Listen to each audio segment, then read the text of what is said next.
Arrestato traghettatore di clandestini, aveva lasciato i migranti a Licata, ma è stato bloccato dalla Guardia Costiera dopo un inseguimento in mare.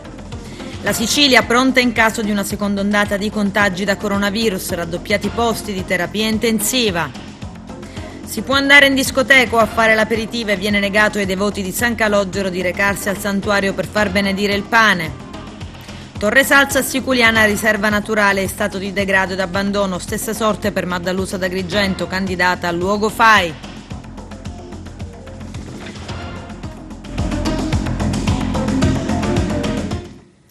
Bentrovati gentili telespettatori al nostro appuntamento con l'informazione. In apertura parliamo di immigrazione perché è stato arrestato uno scafista, aveva lasciato i migranti davanti la spiaggia di Licata, ma viene arrestato il traghettatore che ha tentato di tornare in Tunisia, è stato bloccato dalla Guardia Costiera dopo un inseguimento in mare. Lello Casesa. Continuano incessantemente gli sbarchi nell'isola e soprattutto nel territorio della provincia agrigentina. Il caldo ed il mare calmo hanno agevolato le traversate dei numerosi barchini giunti nelle ultime ore.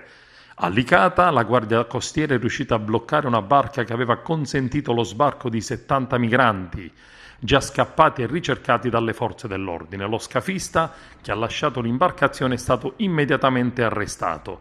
Una situazione davvero incresciosa e preoccupante per i numerosi arrivi dei migranti che senza alcun controllo arrivano nelle coste agrigentine. La Procura di Agrigento ha contestato l'ipotesi di reato di favoreggiamento dell'immigrazione clandestina. A Lampedusa nelle stesse ore 29 tunisini sono stati soccorsi in mare dalla Guardia Costiera per essere portati nell'hotspot dell'isola. Altri 80 migranti sono stati trasferiti dalla struttura di accoglienza di Contrada Imbriacola e arriveranno in serata a Porto Empedocle, a bordo del traghetto di linea. E intanto è risultato negativo l'esito dei tamponi per i componenti della Sea-Watch fatto qualche giorno fa. Nessuno di loro fortunatamente ha contratto il Covid-19. Era stata la stessa ONG tedesca, dopo il caso dei 28 migranti risultati positivi imbarcati sulla nave quarantena Moby Zazà. Furti di carburante a Palermo, 21 indagati, sono scattati gli arresti per 13 in carcere, 8 ai domiciliari, ad altri 4 è stato imposto l'obbligo di presentazione alla polizia giudiziaria. I furti tra almeno 1.000 litri di gasolio al giorno sarebbero stati commessi nella discarica di Bellolampo quando i mezzi erano nell'impianto per conferire i rifiuti. C'è il servizio. 25 in tutto le misure cautelari emesse stamani dalla Compagnia Carabinieri di Palermo San Lorenzo al termine dell'operazione denominata Beautiful Flash. In 13 devono rispondere a vario titolo di associazione a delinquere finalizzata al furto e ricettazione, false attestazioni in servizio, furto aggravato e ricettazione, mentre per gli altri 12 il GIP non ha riconosciuto il reato associativo. L'attività investigativa avviata nel gennaio 2018 ha permesso ai militari dell'Arma di ricostruire il sistema criminale con cui gli arrestati, di cui 12 dipendenti della RAP, derubavano l'azienda partecipata che si occupa della gestione dei rifiuti di Palermo, prelevando da essa ingenti quantitativi di gasolio. Il gruppo era organizzato secondo ruoli ed incarichi ben delineati. C'erano le vedette, con il compito di controllare che nessuno arrivasse durante prelievi di gasolio, gli autisti e gli addetti ai rifornimenti in costante contatto tra loro durante i turni di lavoro. Per organizzare i furti veniva utilizzato il linguaggio in codice nell'eventualità vi fossero intercettazioni. I militari hanno accertato che ogni giorno sparivano da Bellolampo 1.300 litri di gasolio che poi veniva rivenduto al mercato nero. L'attività del gruppo veniva diretta da un dipendente dell'azienda che provvedeva anche al reclutamento dei complici esterni e all'individuazione dei soggetti a cui vendere il carburante. Si tratta di Giovanni Calò, considerato il capo dell'associazione a delinquere. Erano state ideate anche le modalità per eludere i controlli amministrativi dell'azienda. Alla richiesta delle ore di lavoro effettuate e riportate dai veicoli veniva infatti comunicato un quantitativo superiore rispetto a quello realmente posto in essere, mentre per evitare che i veicoli si guastassero, gli stessi venivano lasciati accesi durante le operazioni di prelievo del carburante. Quella messa a segno questa mattina è la seconda maxi operazione che coinvolge dipendenti infedeli della RAP. Nell'aprile 2015 infatti vennero eseguite altre 9 misure cautelari per furto di gasolio e di beni aziendali. In quell'indagine venne accertato che i dipendenti trafugavano dal deposito di via Ingham 300 litri di gasolio al giorno che finivano nelle officine di parenti ed amici. L'operazione di oggi costituisce la fase finale di un'indagine avviata nel 2018 dai militari della compagnia di Palermo San Lorenzo. I carabinieri hanno saputo che all'interno della discarica di Bellolampo numerosi operai della RAP prelevavano illecitamente il carburante dai mezzi della stessa azienda. Pertanto, con i servizi classici di osservazione, nonché attività tecnica, è stata accertata la responsabilità penale di un gruppo criminale composto da 25 persone, dedite ai furti e all'accettazione. La Sicilia pronta nel caso di una seconda ondata di contagi da coronavirus. I posti in terapia intensiva sono stati raddoppiati. Vediamo. La Sicilia potenzia le terapie intensive e subintensive. È la misura di rafforzamento prevista dal decreto legge 34 del 19 maggio 2020 che interviene sulla rete ospedaliera in emergenza Covid adottata dal governo regionale. Sono complessivamente 1070 infatti i nuovi posti letto, circa 200 nelle terapie intensive che passano così da 529 a 720 ed altri 350 nella subintensiva, di cui la metà potrà essere immediatamente convertita in cure intensive in caso di necessità a causa della pandemia. È la dimostrazione, commenta il presidente della regione Nello Musumeci, che non abbassiamo la guardia. Si tratta infatti del proseguo di un'azione più articolata avviata fin da subito per contrastare il virus. In Sicilia i medici non sono mai stati sul punto di scegliere quale vita salvare. Durante questa emergenza nei nostri ospedali c'è sempre stato un letto per chi ne avesse bisogno. Ovviamente ci auguriamo di non dover mai adoperare nessuno di questi nuovi posti, ma in caso di necessità saremo pronti anche stavolta. Il provvedimento dell'assessore alla salute Ruggero Razza recepisce di fatto quanto definito a livello nazionale nell'ambito del contrasto costante al Covid-19, ma i nuovi posti letto potranno comunque restare nella disponibilità della sanità siciliana anche successivamente. La misura, come appreso dalle cronache, punta ovviamente al potenziamento dei percorsi di contenimento delle infezioni ospedaliere per i soggetti più fragili. Saranno infatti diversificate le aree di accoglienza dei pazienti. L'investimento complessivo è di circa 131 milioni di euro. Stando ai dati dei posti letto per la terapia intensiva, Agrigento passa da 24 a 38, Caltanissetta da 22 a 36, Catania da 144 a 171, Palermo da 164 a 212 ed infine Trapani da 26 a 36. Le noie del nostro tempo, le debolezze del nostro tempo. Ci dicevamo tutti in piena pandemia andrà tutto bene, siamo fiduciosi. Forse cambieremo. Chissà se cambieremo. Domanda: cambieremo? Per cambiare ci vogliono delle condizioni. Io non credo che siamo tutti preparati a proiettarci nel futuro in maniera diversa. Vedo attorno a me che la maggior parte si proietta nel futuro guardando indietro, cioè voglio essere come ero, voglio avere le cose che avevo prima, voglio vivere alla maniera di prima e questo io credo che non può essere più. Il rischio è che chi non si proietta nel futuro senza essere prigioniero del passato rischia di non capire che alcune cose si sono trasformate.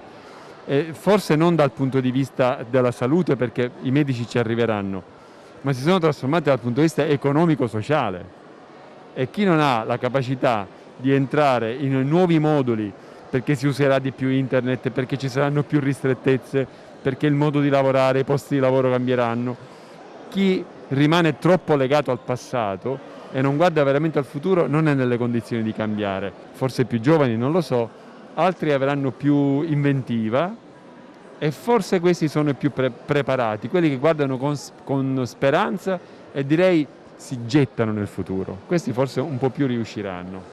L'uomo tende sempre a dimenticare tutto. Sì, direi assolutamente di sì. Abbiamo la memoria corta, dimentichiamo le guerre e penso che se il coronavirus ci lascerà del tutto, per la verità ce l'auguriamo, forse è stato anche troppo poco tempo e dimenticheremo, ahimè, troppo facilmente. Penso sinceramente che dovremmo fare più memoria, ma l'uomo ha memoria corta. Valle dei Templi di Agrigento, primo parco archeologico certificato Covid-free. C'è il servizio. Visitare i templi in completa sicurezza, perché la Valle di Agrigento è il primo parco archeologico con certificazione Covid-free e il pubblico inizia a tornare. A giugno la Valle ha accolto 8.000 visitatori, 3.522 dei quali dall'8 al 25 giugno, ovvero al di là della settimana gratuita voluta dalla Regione a inizio mese con lo slogan "La cultura riparte". Un dato importante di ripresa che va migliorando, anche se i numeri sono certamente molto lontani dallo scorso anno. Di questi tempi, tra i templi c'erano circa 3.000 visitatori al giorno e la certificazione sarà una bella spinta per il mercato internazionale. Il parco ha messo a punto talmente tante misure per garantire il pubblico e i suoi operatori da essere il primo sito archeologico virus free and safe, una certificazione ufficiale che nasce dal riconoscimento delle misure di prevenzione e protezione adottate dopo aver completato l'analisi accurata delle attività, dell'organizzazione del lavoro, della layout e degli ambienti. La Sicilia, grazie alle straordinarie misure di contenimento adottate dal governo Musumeci, è riuscita a mantenere bassa la soglia di propagazione del Covid. Il parco archeologico della Valle dei Templi fa di più. Attraverso la certificazione del sito Covid free offre ai visitatori la serenità di muoversi tra le antiche vestigia senza stress, sicuri di poter godere delle bellezze dei luoghi e della storia in assenza di rischi. Con l'adozione dei percorsi di accesso per le persone con disabilità e con la certificazione di aver adottato tutte le procedure anti-Covid, la Valle dei Templi si pone all'avanguardia dei beni culturali in Sicilia e nel sud, alla quale progressivamente tutte le altre strutture dovranno adeguarsi. Invito tutti a ritornare tra i templi, dai miei concittadini per i quali la Valle è un luogo di libertà e cultura, ai turisti che possano scoprire la nostra storia in completa tranquillità. L'ottenimento della certificazione Covid free è il punto d'arrivo di un lavoro meticoloso e attento che ci permette di dire oggi la Valle dei Templi è sicura, dichiara il direttore del parco archeologico Roberto Sciarratta, al fianco di Letizia Casuccio, direttore generale di Coop Culture, che gestisce i servizi della Valle dei Templi, che spiega come in questi mesi di lockdown abbiamo studiato e lavorato in stretta collaborazione con la direzione del parco per rendere il sito sicuro. Abbiamo scelto sistemi innovativi di ultima generazione che ci permettono oggi di ripartire in piena sicurezza e l'ottenimento della certificazione Covid free lo dimostra, ma con uno sguardo particolare al territorio che ci ospita. Siamo sicuri che per primi gli agrigentini saranno felici di ritornare nella Valle dei Templi. Il candidato sindaco di Agrigento Marco Zambuto interviene a seguito della diffusione del programma ufficiale delle festività di San Calogero in città da parte dell'ufficio comunicazione dell'Arcidiocesi di Agrigento. Zambuto afferma: è oggettivamente molto amareggiante la decisione di chiudere al pubblico, ai devoti e ai pellegrini, il santuario di San Calogero dal 3 al 12 luglio. In ragione di ciò si prevede la presenza fissa di presidi delle forze dell'ordine dinanzi al santuario. Mi chiedo, i presidi delle forze dell'ordine innanzi al santuario non potrebbero assicurare, anziché il rispetto della chiusura, l'ordinato accesso al santuario? Il mio interrogativo è un appello pubblico, conclude Zambuto, a rivalutare la decisione di chiusura del santuario di San Calogero, consentendo l'accesso in massima sicurezza. Non ci sono tracce, non ci sono indizi. Sospeso per la seconda volta il piano provinciale di ricerche persone scomparse, che era stato riattivato dalla prefettura di Agrigento martedì scorso per Giuseppe Fallea, il pensionato 84enne di Favara. I dettagli nel servizio. La macchina era ferma nei pressi di un vallone in contrada Margi a Casteltermini, ma di lui non c'era alcuna traccia. Giuseppe Fallea, il pensionato 84enne di Favara, scomparso dal 13 maggio scorso, non si trova ancora. La zona in cui è stata ritrovata la Chevrolet Matiz grigia è stata battuta palmo a palmo da carabinieri e volontari che hanno ispezionato anfratti e casolari circostanti, ma senza alcun esito. E così la prefettura di Agrigento, che aveva riattivato il protocollo per la ricerca delle persone scomparse dopo il ritrovamento della vettura, ha deciso di sospendere di nuovo il programma. In campo ci sono stati, secondo quanto disposto dalla prefettura, i vigili urbani, la protezione civile, i vigili del fuoco, volontari e altri organi di polizia, oltre ai militari dell'Arma. Alle ricerche hanno attivamente partecipato i volontari della Federazione Siciliana della Caccia, che su input del coordinatore provinciale Franco Castellano ha schierato in campo i suoi uomini migliori, dalla Guardia Venatoria di Casteltermini Giovanni Rizza a Girolamo Scifo e Giovanni Oliveri. Di Giuseppe Fallea ancora nessuna traccia, spiegano dalla delegazione provinciale della Federazione Siciliana della Caccia. I carabinieri e i nostri volontari hanno rastrellato l'intera zona circostante a quella del ritrovamento dell'auto, ma non è emerso nulla. Dopo che la prefettura di Agrigento ha riattivato il piano provinciale di ricerca delle persone scomparse, è stata abbattuta centimetro per centimetro la zona vicino al fiume Platani, utilizzato anche un elicottero, un drone e le unità cinofile, ma di Giuseppe Fallea nessuna traccia. La nuova inchiesta giudiziaria che riguarda le imprese che stanno lavorando ormai da troppi anni al raddoppio della strada statale 640 all'Agrigento Caltanissetta potrebbe portare ad un nuovo stop. Lello Casesa. Emergono nuovi particolari sull'inchiesta della DDA di Caltanissetta per peculato, associazione a delinquere, frode in pubbliche forniture e traffico illecito dei rifiuti, che rischiano di mettere in discussione la prosecuzione dei lavori sulla S640. Le perquisizioni effettuate dalla Guardia di Finanza hanno portato via PC, documenti e molto del materiale di progetto relativo ai lavori di raddoppio sulla strada statale 640. Il viceministro Cancelleri ha voluto rilasciare una nota stampa per rassicurare che i lavori andranno regolarmente avanti e nessun cantiere ad oggi risulta sospeso. La cosa che preoccupa sono i lavori in corso. Se si bloccassero i lavori, ha detto Cancelleri, sarebbe un danno al territorio, ma anche è vero che se reati contestati venissero confermati sarebbe gravissimo per ciò che è accaduto. La DDA Nissena opera da sempre con molta scrupolosità e serietà. L'inchiesta giudiziaria riguarda infatti le imprese che stanno lavorando al raddoppio della strada statale 640, l'Agrigento Caltanissetta e lo svincolo per l'autostrada. L'associazione ambientalista Mare Amico di Agrigento, coordinata da Claudio Lombardo, rileva e documenta in video lo stato di degrado che incombe nella riserva di Torre Salsa in territorio di Siculiana. Vediamo. C'è una questione di fruizione ormai da parecchio tempo, che si trascina da un paio d'anni e che adesso si è aggravata per le piogge autunnali, si è aggravata per questioni evidentemente burocratiche o per mancanza di fondi. Io non rappresento l'ente gestore, sono solo un naturalista che conosce, ama e difende quest'area da oltre 40 anni e dico, viva Dio, c'è una riserva, deve essere fruibile. Catene, strade che sono collassate perché ci sono state le piogge, mancanza quindi di fruizione.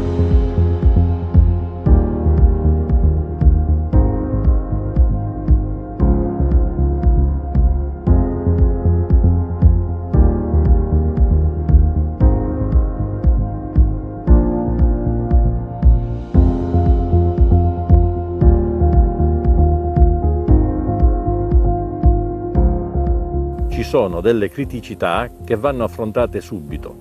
Questo è il sentiero battuto dalle auto che giungevano fino al parcheggio dell'Oasi del WWF, dovrebbe essere ripristinato. Dovrebbe essere ripristinato il sentiero Galia, ormai completamente dilavato, inesistente e pericoloso, trasformatosi in un sentiero per capre. Dovrebbe essere risistemata la strada dell'altopiano, che giunge dalla strada provinciale fino al promontorio di Torre Salsa e poi all'Oasi stessa, che è interrotto da 2 anni.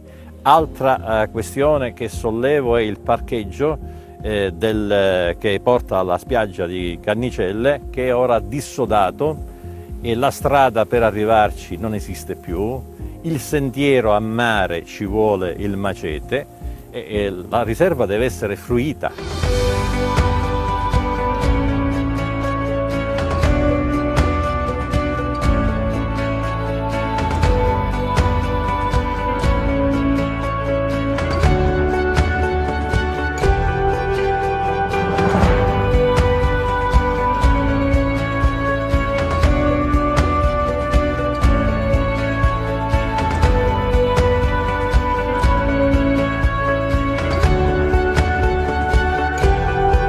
Per cui è necessario al più presto ripristinare la viabilità e la fruibilità di questa splendida riserva, sempre naturalmente con i dovuti controlli, agli accessi e affinché nessuno distrugga e nessuno violenti questa splendida area.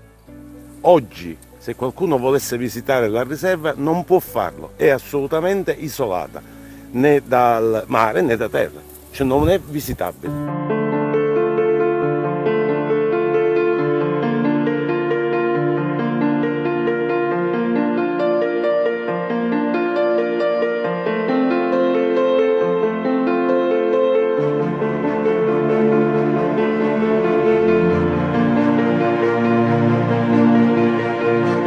Questa è una delle strade che dovrebbe portare a mare dentro la riserva di Torre Salsa. Veniva utilizzata negli scorsi anni dai carabinieri, dalle forze dell'ordine per arrivare in tempo e cercare di fronteggiare il fenomeno della migrazione clandestina.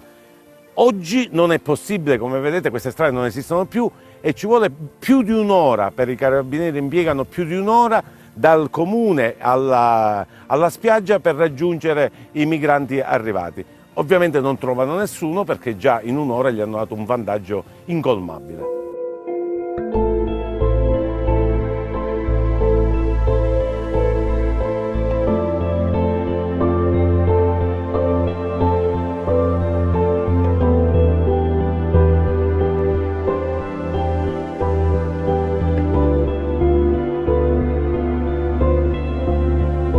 L'incendio di Torre Salsa è stato particolarmente distruttivo. Il fuoco ha percorso chilometri e ha distrutto migliaia di palme nane. È un paesaggio angosciante, è qualcosa che veramente deprime. Evidentemente molta gente non ha amore per questa splendida terra. Il cordone di Torre Salsa e quello di Bovo Marina sono uniti. Sono una cosa sola. Le dune sono un ambiente cerniere fra l'acqua e la terra, un ambiente delicatissimo, dove una vegetazione particolare specializzata riesce a stabilizzare le sabbie. E proprio a Bovo Marina insistono sul cordone due immobili che hanno devastato, stuprato, rovinato il cordone dunale. Giù le mani dalle dune, giù le mani dalla natura. I cordoni dunali bisogna rispettarli, sono ambienti relitti, non ce ne sono assolutamente più di belli come quelli di Torre Salsa e Bovo Marina, per cui è necessario ripristinare la legalità, è necessario difendere le dune. Ed un altro piccolo angolo di paradiso incompreso e purtroppo lasciato in uno stato di degrado in vari momenti dell'anno, sommerso dai rifiuti. È Maddalusa d'Agrigento, candidato ad essere luogo FAI. Vediamo. Parliamo di questa iniziativa Luoghi del FAI che sta avendo tanto successo in una zona diciamo poco conosciuta e che ha come rivali insomma la Scala dei Turchi, però è bene che con la vostra azione informativa la fate conoscere, no?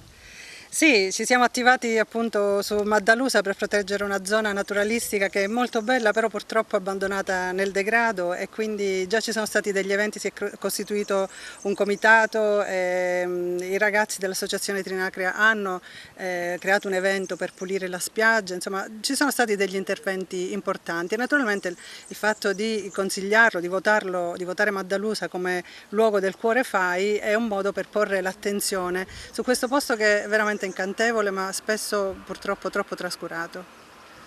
C'è stata anche una manifestazione dove avete pulito anche la zona, no? Sì, come dicevo appunto c'è stato un evento e non sarà l'unico perché sicuramente il comitato adesso è molto attivo, si darà da fare per sensibilizzare l'attenzione pubblica appunto sulla zona di Maddalusa.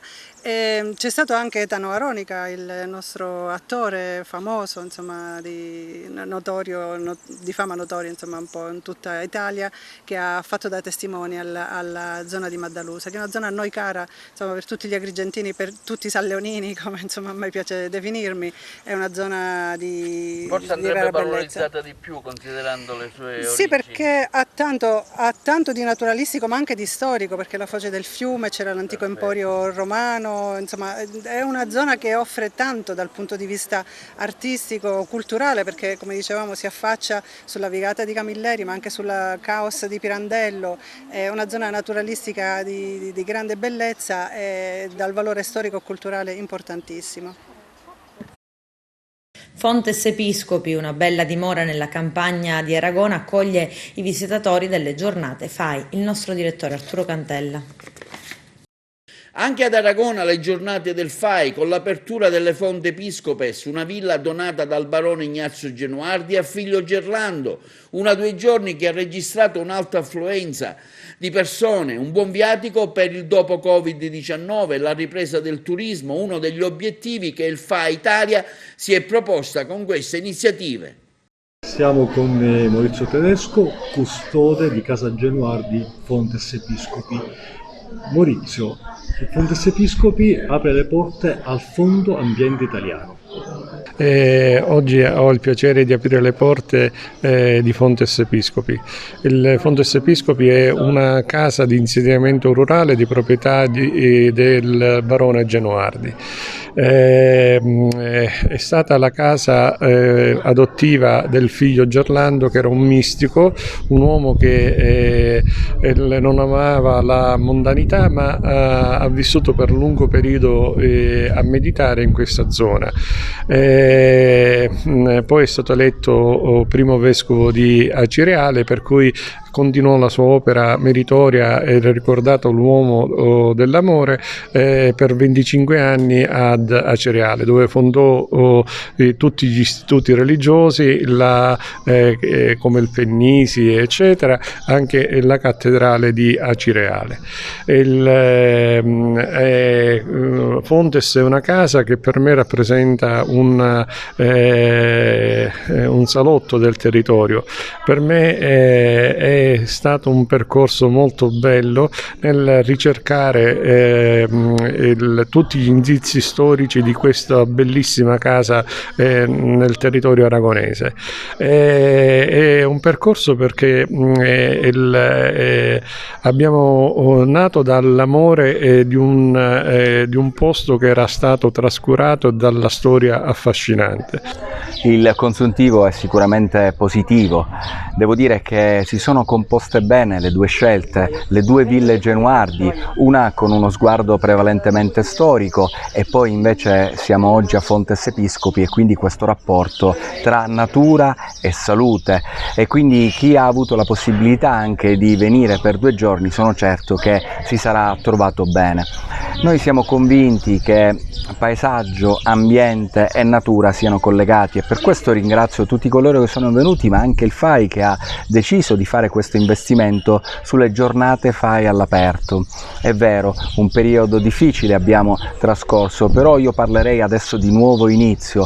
Vedo le persone più pronte ad affrontare i temi, per esempio della crisi climatica o dell'ambiente, e quindi il FAI, che ha sempre operato, salva il suolo, salva l'acqua, salva l'aria, sicuramente trova nuovi stimoli e nuova linfa. Per quanto riguarda Agrigento, molti sono stati i visitatori, tutti più interessati, ma la novità sicuramente è stata la presenza di tanti giovani. Credo che i giovani volontari siano tra i 25 e 30, quindi sono molto soddisfatto perché vorremmo lasciare ai giovani il testimone. Si tratta della loro sopravvivenza, si tratta del loro futuro. E poi la campagna I luoghi del cuore.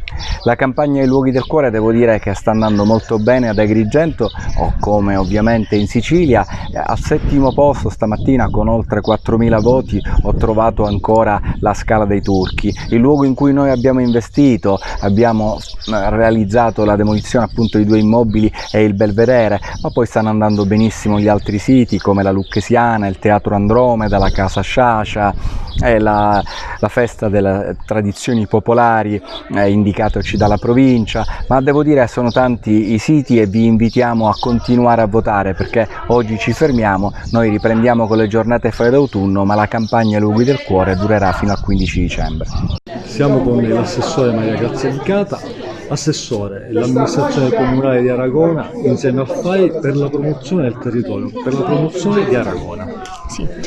Oggi appunto Aragona apre le porte a questo nuovo percorso, al percorso FAI, che è appunto un fondo per la protezione ambientale. Ringraziamo tutti coloro che hanno realizzato questo evento e soprattutto ringraziamo i padroni di casa che hanno aperto le porte facendo riscoprire questi valori. Appunto per questo vogliamo iniziare questa collaborazione, perché Aragona è ricca di tesori nascosti che hanno bisogno di essere valorizzati, e appunto per questo cerchiamo di far conoscere la cultura attraverso questi luoghi che sono soprattutto ricchi di storia e sono il nostro patrimonio, quindi benvengano le giornate FAI a disposizione di tutta la collettività. Adesso c'è la pubblicità, tra poco vi aspetto. Una giornata in memoria del terremoto di Messina del 1908, presentato all'Ars un DDL del Movimento 5 Stelle. C'è il servizio. Un disegno di legge è stato presentato all'Assemblea regionale siciliana per istituire la giornata della commemorazione del terremoto del 1908 che colpì duramente la città di Messina e l'Interland. Il disegno di legge è stato presentato dal deputato del Movimento 5 Stelle Antonio De Luca ed è approdato in Commissione Cultura. L'obiettivo è quello di ricostruire l'identità cittadina. Erano le 5:20 di mattina quando un terremoto di magnitudo 7.1 colpì la zona di Messina e di Reggio Calabria, causando la morte di oltre 100.000 persone. Nessun'altra catastrofe naturale ha mai causato un numero maggiore di vittime nella storia europea. La potenza mortale del terremoto fu amplificata dall'ora in cui la terra cominciò a scuotere le case. Decine di migliaia di persone, siciliane e calabresi, furono colte nel sonno e non ebbero nemmeno il tempo di reagire. Le infrastrutture e le vie di comunicazione già precarie del mezzogiorno di inizio secolo furono interrotte di colpo. Parecchie strade rimasero severamente dissestate, crollarono i ponti, le ferrovie rimasero inservibili. Lo spaventoso sisma causò anche un maremoto e l'effetto combinato dei due eventi devastò soprattutto Messina, dove quasi il 90% degli edifici non resse all'urto e crollò. È giusto, commenti il deputato De Luca, che un evento del genere rimanga scolpito nella mente dei siciliani, soprattutto in memoria delle sue tantissime vittime e del grande impegno profuso nella ricostruzione. La giornata commemorativa, da celebrare ogni anno nel giorno in cui si verificò il terribile evento, oltre a consentire alla città di Messina l'innesco di potenziali circuiti virtuosi di manifestazioni ed eventi celebrativi che, se ben veicolati, potrebbero portare benefici effetti economici alla città, contribuirà, conclude De Luca, al progressivo recupero di quell'identità cittadina che è stata parzialmente distrutta da quel nefasto evento. Il disegno di legge prevede che la Regione siciliana promuova, anche mediante la concessione del proprio patrocinio, l'organizzazione di manifestazioni, cerimonie e altre iniziative, nonché momenti di riflessione e approfondimento, anche nelle scuole di ogni ordine e grado e nelle sedi istituzionali, atti a promuovere e a favorire la conoscenza dei fatti storici avvenuti il 28 dicembre del 1908. A Palma di Montechiaro un campo polivalente in prossimità dell'Istituto Superiore di Istruzione Secondaria Odierna. Il nostro direttore Arturo Cantella. Sindaco, al via i lavori oggi qui a Palma di Montechiaro di una tensostruttura polivalente sportiva finanziata dal Ministero degli Interni, un'iniziativa sicuramente importante, un finanziamento preso all'ultimo che si rischiava di perdere. Questa opera rischiava di non vedere mai la luce perché si era quasi arenato e completamente perduto il finanziamento da parte del Ministero dell'Interno. Per una serie di ragioni che non stiamo qui ad elencare, diverse amministrazioni sono susseguite cambiandone spesso il sito e non dando mai via alle opere in sé. Quest'oggi, come ben vedete, il cantiere sta per prendere inizio, ha preso inizio e abbiamo recuperato questo importante finanziamento che ci consente in questa parte della città, siamo in una delle nuove periferie di Palma, di realizzare questo punto sportivo, questo campetto polivalente, come ha detto bene lei, grazie al finanziamento del Ministero dell'Interno e in particolare al progetto Io Gioco Legale. Quindi andremo a creare un polmone sociale, nonché sportivo, in questo nuovo quartiere della nostra città. Siamo felici di aver recuperato questo importantissimo finanziamento. Ringraziamo il Ministero dell'Interno per il lavoro che hanno svolto i funzionari tutti, perché hanno avuto la sensibilità di comprendere che non vi era colpa in questa amministrazione e che vi era tutta la volontà di realizzare l'opera e che pertanto ci hanno seguiti in questo iter di recupero dello stesso finanziamento. Un ringraziamento va anche dato al consigliere Massimo Amato, che si è fatto latore di questo messaggio nei confronti del governo nazionale. Allo stesso tempo corre l'obbligo di ringraziare l'architetto Di Vincenzo e tutto l'ufficio dei lavori pubblici per il lavoro immenso che svolge giorno per giorno nel seguire tutti questi progetti che grazie a Dio, grazie alle nostre umili capacità, riusciamo a portare a termine. Colgo l'obbligo di ringraziare tutte le persone che mi collaborano e la mia maggioranza, che come sempre mi fa lavorare nella massima serenità, non facendo mai mancare l'appoggio, che è un elemento essenziale per poter lavorare con serenità. Sì, come diceva già il sindaco, questo è un altro progetto che si va ad aggiungere a quelli già iniziati e conclusi. Questa è la dimostrazione che l'amministrazione e il sindaco, non a capo il sindaco Stefano Castellino, lavora ininterrottamente lasciando perdere le chiacchiere. È la dimostrazione che questo sindaco giovane sta valorizzando tutto il territorio di Palma di Montechiaro, non lasciando nulla al caso. Importante come intervento, perché nell'ambito di quelle che sono la riqualificazione di questa città e degli ambiti marginali di questa città, un'opera di questa portata ha una valenza assolutamente positiva. Valenza perché aggrega una parte della città che è ultima e sulla quale l'amministrazione pone l'attenzione, appunto sforzandosi di riprendere un finanziamento e quindi di garantire quelle che sono le attività sportive e ludiche. Ricordiamo che a 2 passi di qua vicino c'è il liceo scientifico, una scuola materna, una scuola elementare, quindi i bambini e i giovani possono fruire di questa struttura anche, diciamo, integrando quelle già presenti all'interno delle scuole con una struttura un po' più agevole, un po' più ampia e soprattutto normata da quelle che sono le ultime normative sulla sicurezza, sull'antincendio e sugli spazi polivalenti. Il progetto prevede la realizzazione in questa zona di un campo sportivo polivalente per gioco non agonistico. L'intento del PON sul quale verte il finanziamento è quello di appunto andare a recuperare aree a margine della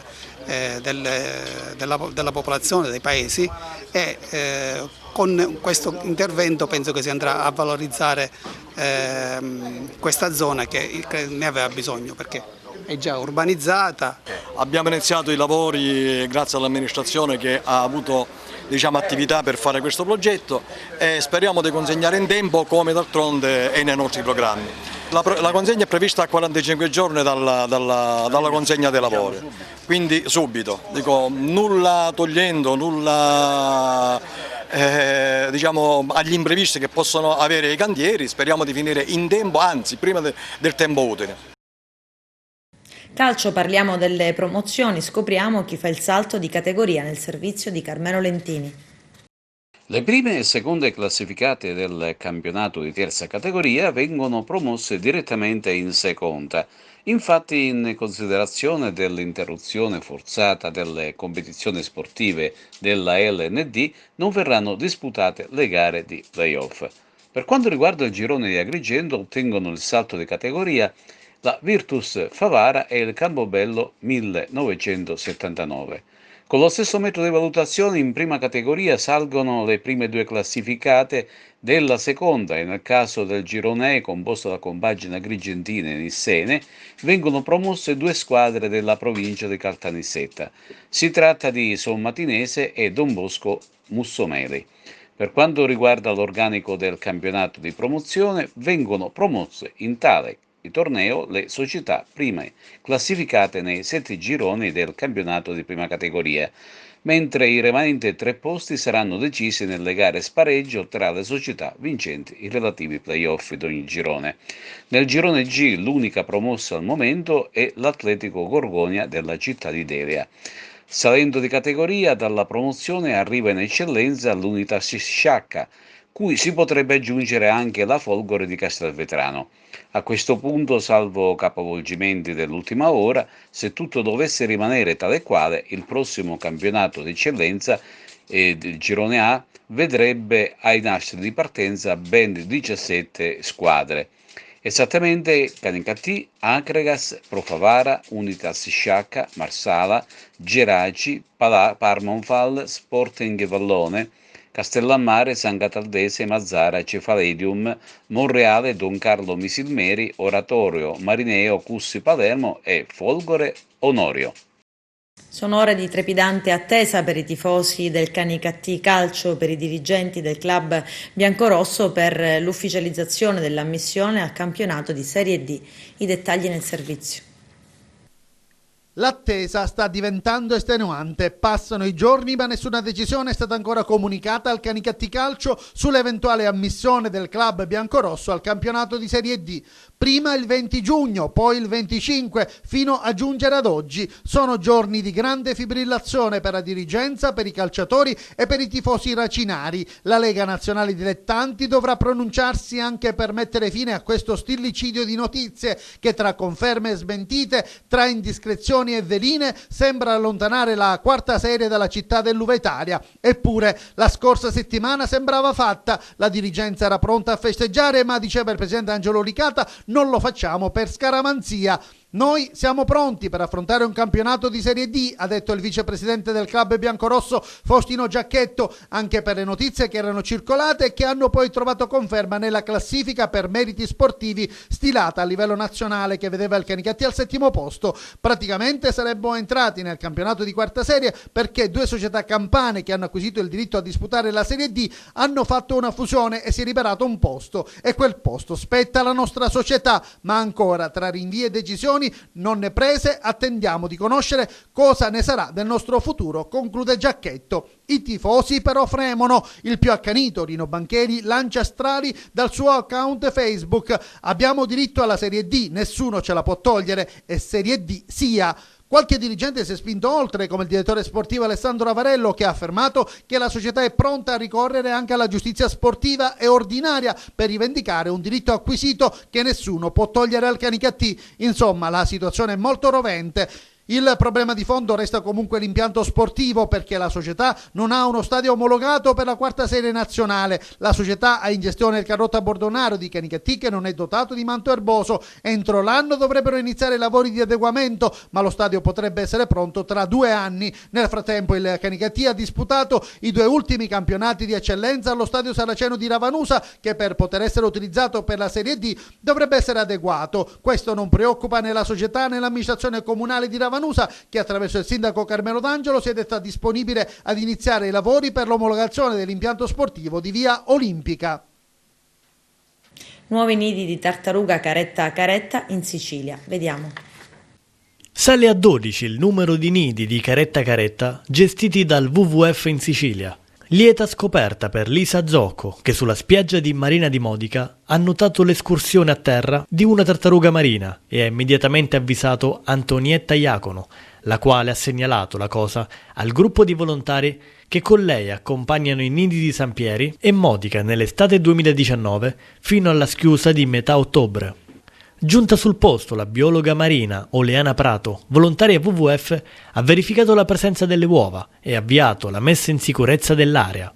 Il WWF ringrazia anche gli operai della forestale e la ripartizione faunistica di Ragusa per la messa in sicurezza del nido, instancabili e sempre presenti in tutta la provincia. Per la provincia di Ragusa si tratta del 5° nido della stagione. Nel frattempo è arrivato anche il 2° nido della costa tirrenica e in particolar modo della costa nord-occidentale, località Trappeto in provincia di Palermo. La deposizione appare quasi incredibile, in quanto le uova sono state deposte in una piccola caletta, dimensioni simili a quella di Alcamo Marina, tanto che gli esperti ipotizzano che possa trattarsi della stessa tartaruga. Anche qui sono intervenuti i volontari WWF, che hanno provveduto a mettere in sicurezza il nido. Un grazie ai residenti Giuseppe Dasaro e Viviana Satta per la loro preziosa collaborazione. Con questo è tutto, non c'è altro, termina qui l'edizione del telegiornale. Grazie per la gentile attenzione e per essere stati con noi. A presto.